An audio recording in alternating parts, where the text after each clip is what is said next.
बना करके रखा था।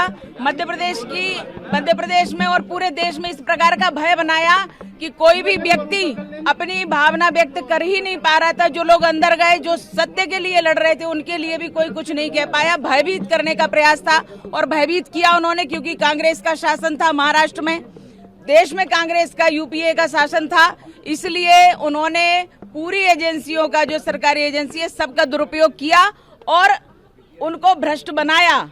ये पूरे यूपीए सरकार का काम था। कई लोग अभी भी मिसिंग है, कई लोग अभी भी मिसिंग है। कुछ लोग ऐसे जो इन्होंने प्रताड़नाएं दी एटीएस वालों ने, तो वो लोग अपनी जान गंवा दिए, यानी देश पर आहूत हो गए हैं। लेकिन उनकी पत्नी को आज पता नहीं है कि उनकी डेड बॉडी कहाँ है, वो कहाँ है। उनकी पत्नी कहती है मैं सदवा हूँ या विधवा हूँ, मुझे कहिए जज साहब, बताइए मुझे।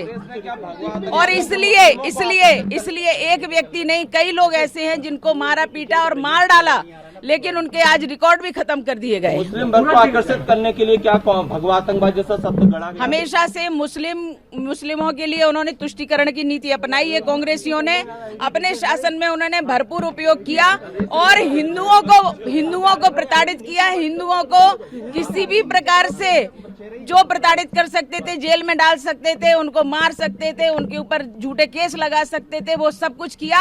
और देश के तो छोड़ो, भगवा को आतंकवाद कह दिया, हिंदुत्व को आतंकवाद कह दिया। ऐसी निकृष्टता, इतने निम्न स्तर की सोच कांग्रेस रखती है और कांग्रेस ने ये कुचक्र रचा और ये देशद्रोहिता में आता है।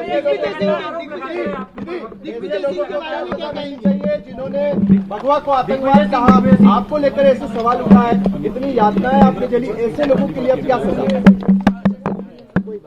जो लोग इस प्रकार के षड्यंत्र किए, देश के विरुद्ध, धर्म के विरुद्ध, हिंदुत्व के विरुद्ध, जिस प्रकार से उन्होंने षड्यंत्र किए और इतने सभी लोगों को, सेना को उन्होंने टारगेट किया, संतों को टारगेट किया, संघ को टारगेट किया और इस प्रकार से टारगेट करके ये सब देशभक्त हैं। ये सब देशभक्त हट जाएंगे तो कांग्रेस का फुल फ्लैश शासन आ जाएगा, ये उनकी नीति थी। लेकिन ऐसे लोगों ने जो कुचक्र रचा है, षड्यंत्र रचा है, हमारे जज साहब ने स्पष्ट उनके लिए आदेश दिया है कि ऐसे लोगों की जांच की जाए जिन्होंने गलत प्रस्तुति दी है और इस प्रकार से इतना बड़ा केस थोपा गया है।